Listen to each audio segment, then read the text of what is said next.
I got you right now. You can go. What's going on, bully fam? All right, real quick. So we got a puppy that was literally just born, all right, guys? So I want to show you guys, this is a new tube that we have for our neonatal suction machine, right? These tubes, you can use them like to pump liquid out of the puppy's, out of its stomach, and suctioning out the puppy. So it's a tube like this, right? It's like a tube feeding tube. You see the holes right on the side? This allows you to control when it starts suctioning. So what we do, start putting the tube right into the puppy's mouth, like this, right? And every so often, I'm just going, feeding it through, and just suctioning out any liquid. All right, you see how we got a little bit of liquid right there on the tip? You want to get all that out when a puppy's first born, because it can aspirate and eventually die from that. So let's see. And you see, like, when my thumb isn't pressed on the tube, it's not suctioning. The second I put it in, you'll see. Look at that. You see that? It's catching all that right now. Got all that fluid just now in there. All that fluid.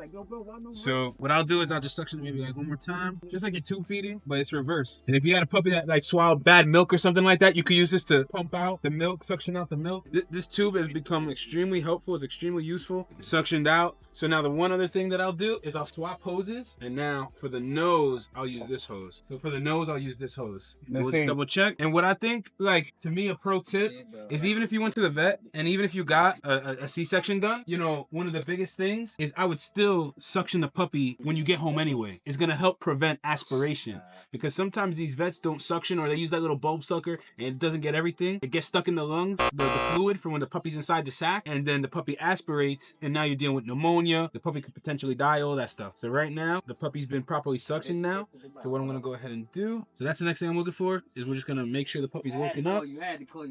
Sounds good. I don't hear no gurgling, no liquid in the lungs, anything like that. Perfect. Ideally, what you want to do is you want to hear the puppy cry.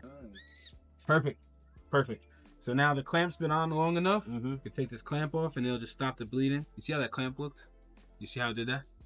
So yeah, so now we can go ahead and we'll move this puppy on to mama. I just wanted to show you guys that's a new tube that we use now that pumps. Like I said, you could literally, I've seen people pump out stomach bad milk from within the puppy. So we use it now to suction out the puppies. Like when we bring them home, we suction out, you know, the down in the throat, the nose, and that's just another reason why having that machine is so helpful and so useful. So it's the neonatal suction machine. BreedersHacks.com. Just showing you guys how it's used in live action. This is the tube. We have these tubes on BreedersHacks.com, and like I said, this is to pump the stomach and the throat of the puppy. All right, guys.